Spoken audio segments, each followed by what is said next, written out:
I still look like a shrimp. Along with Tom Bernansky. Not many people realize it, but Bruno's a stand-up comic when he's not playing here at the Dome, right? Occasionally. You had a great incident the other day where you had your hand cut.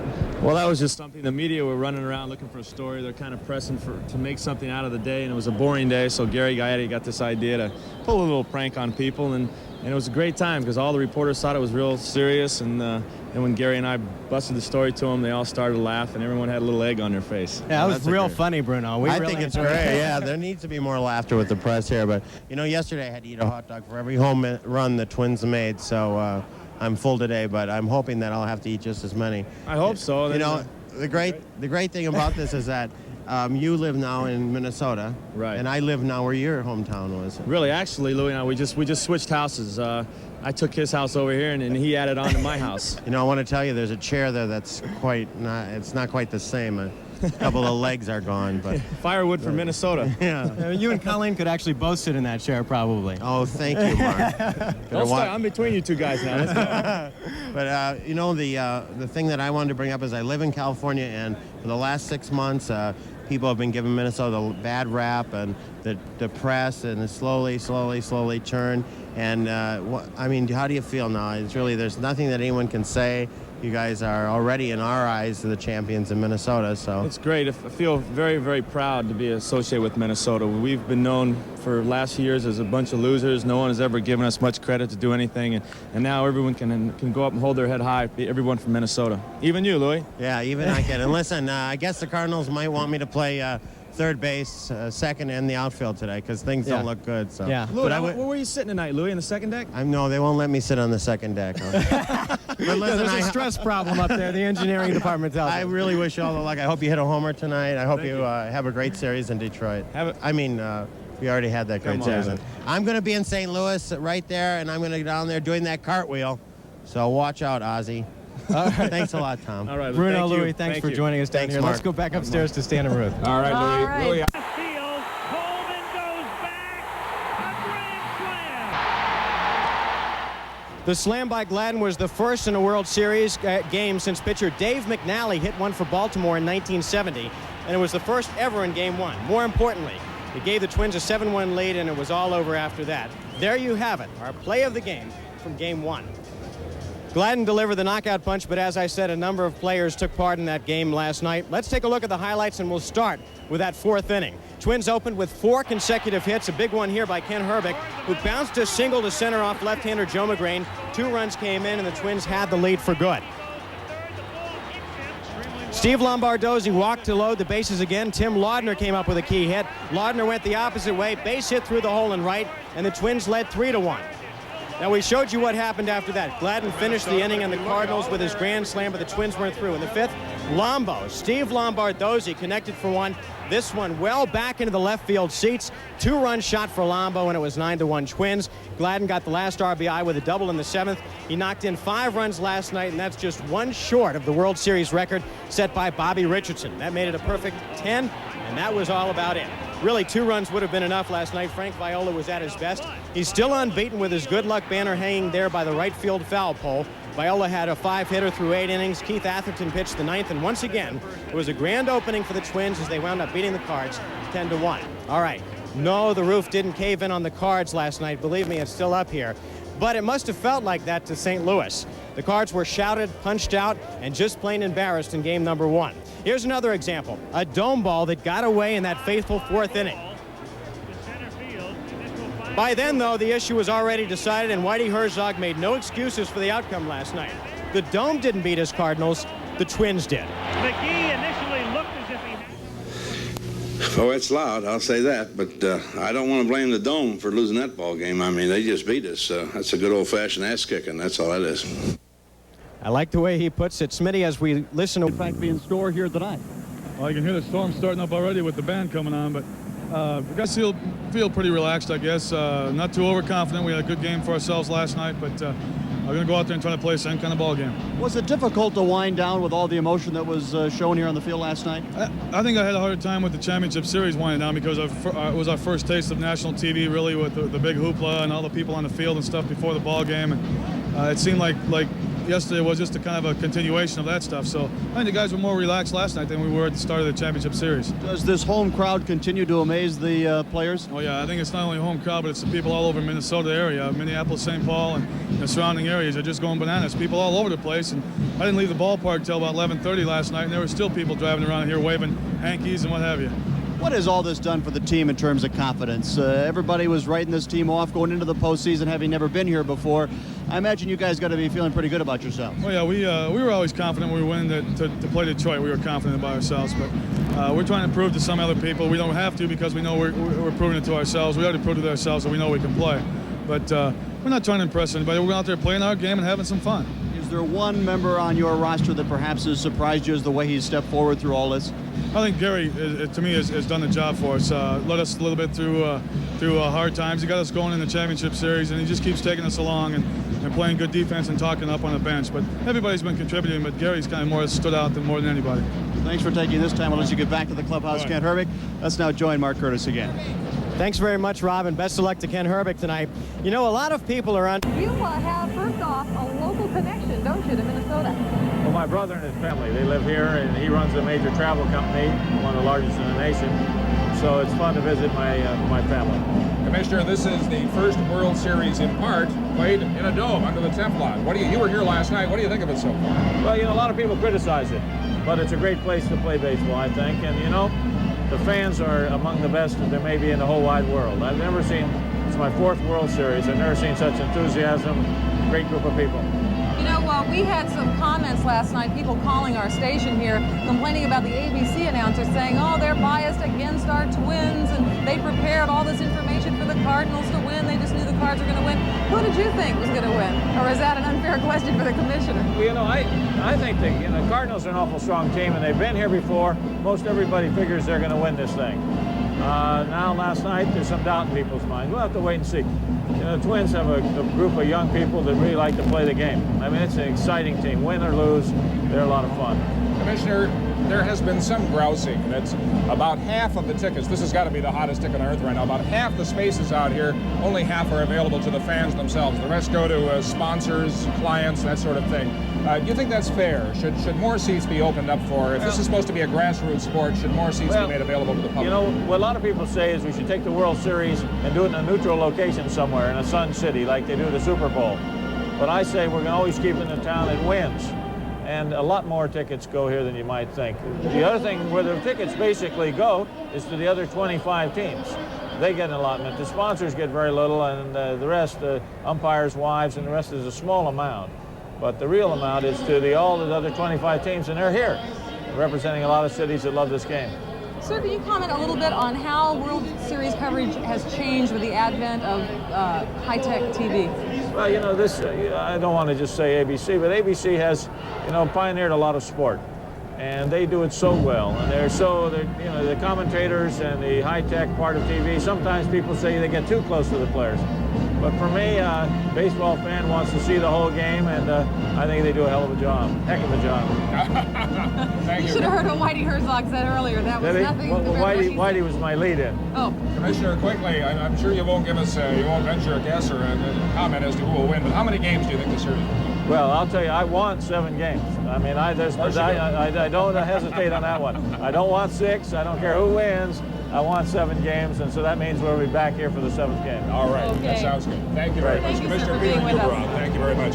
Well, a moment ago we were talking about superstitions, right? We're here to report from the outside here of the Dome with Mike Binkley. Well, Louis Anderson, our good buddy, is somewhere out in that great maze of humanity out there. And Louis, we're wondering if you've got any pet superstitions. Louis, come in if you can, please. Hi, we're up here and right above first base, and I'm with a young fan here that used to play semi-professional ball, and his name is Ralph, and this is his first time up underneath the tent, I guess. Under the tent, under artificial lights, and on green grass. And how old are you? 84. 84, you look great. And this is his grandson, who thought he was going to see the Giants play here tonight, but he's going to see the Cardinals get beat again. His name is Kirby. I can't wait to see the Twins beat the Cards, because I can't stand the Cards, and I think they're going to do it all the way. And it's so great to be up here and see fans from 84. Of course, myself, I'm 18, and we're having a ball, and I have to eat a hot dog for every single home run hit. And last night I almost didn't make it. Tonight I hope I can't eat them all. We're having a great time. Go Twins! Go Twins! All right. Okay, Louis.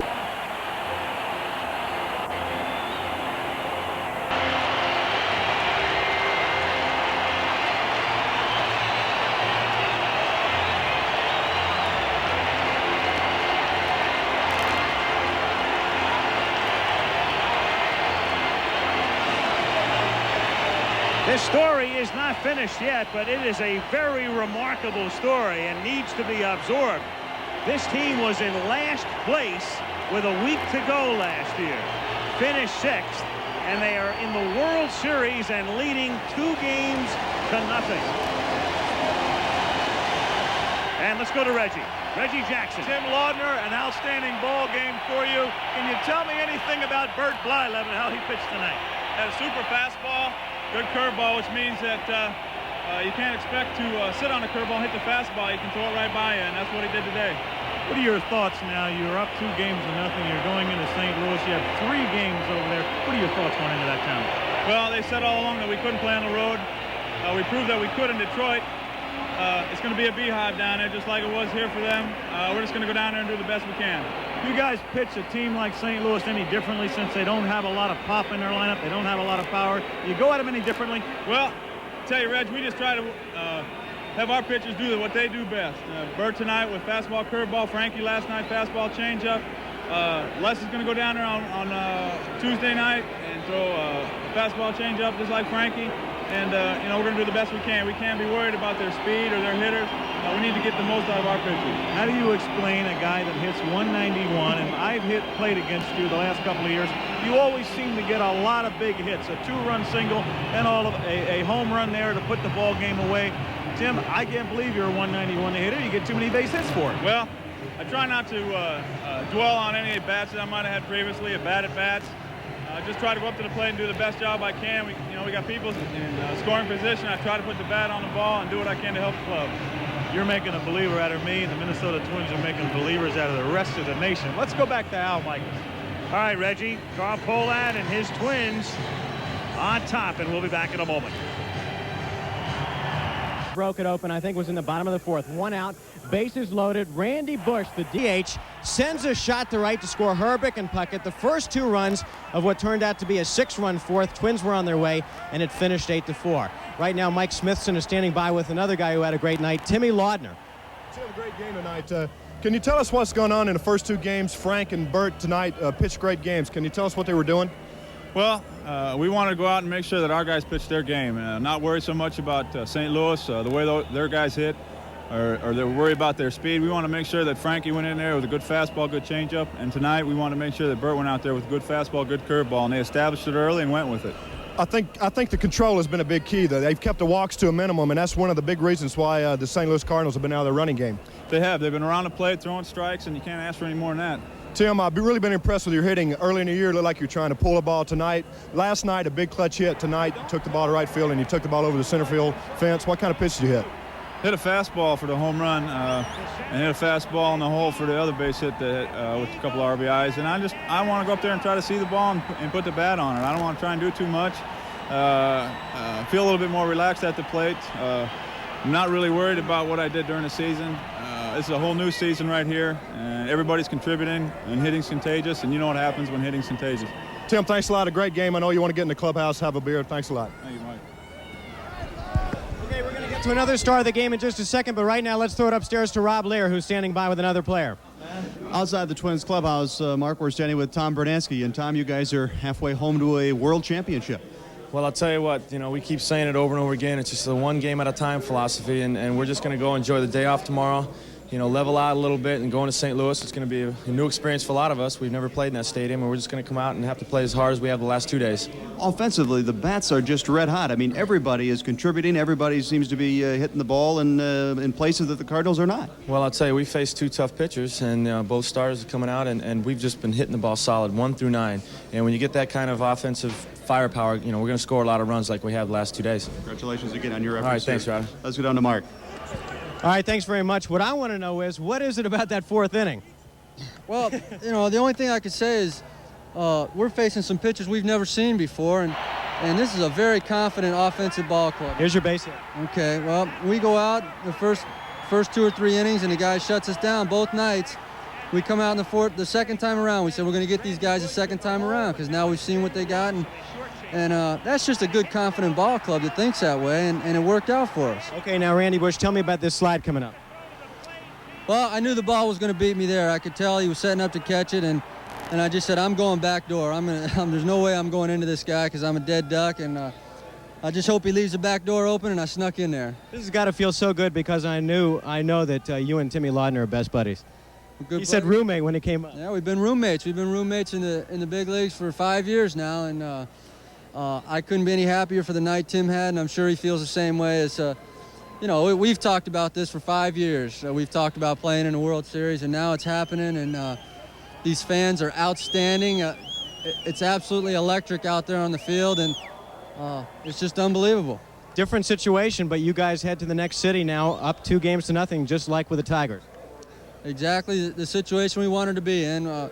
Let's face it, the pressure's on them now. They've got to win a game right off the bat there, and they're going to be up for it. I mean, let's face it, these guys have been in the World Series every other year. You're not in the World Series unless you play the Cardinals, for crying out loud. So they're going to be ready, and we're going to be ready, and we're going to go out and go after them. Randy, thanks so much for joining us. Let's go back upstairs outside the Twins clubhouse where Rob Lear is standing by.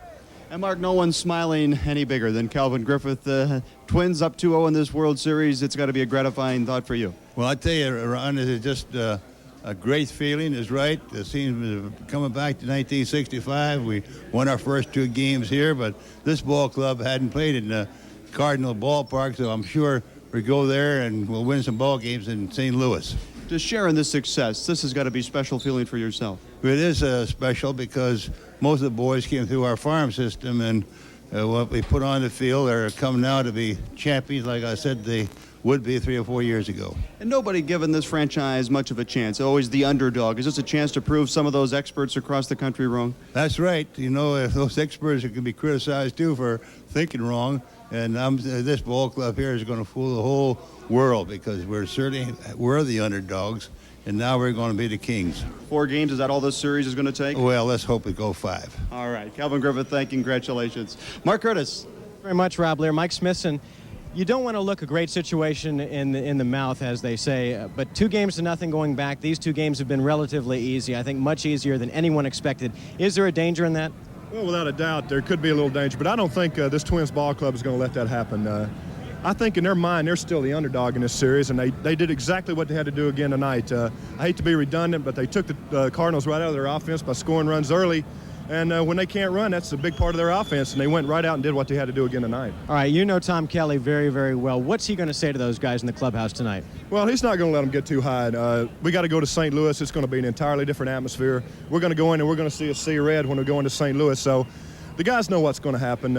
I think the big stride for us was getting past the Detroit series. Now, we're playing so confident now. You could just see it in the guys' faces tonight. They came out tonight, and like Bushy said, first time around, they were just getting a look at the guy. Then when they come up the second time, they really put the offense on him. All right, Smitty, stand by just a second. Let's go back upstairs now outside the Twins clubhouse once again. Rob Lear and Kirby Puckett. Mark, the Twins, again, they continue to put up runs on the board, and Kirby Puckett has been in the middle of this. And what's this feeling been like for yourself?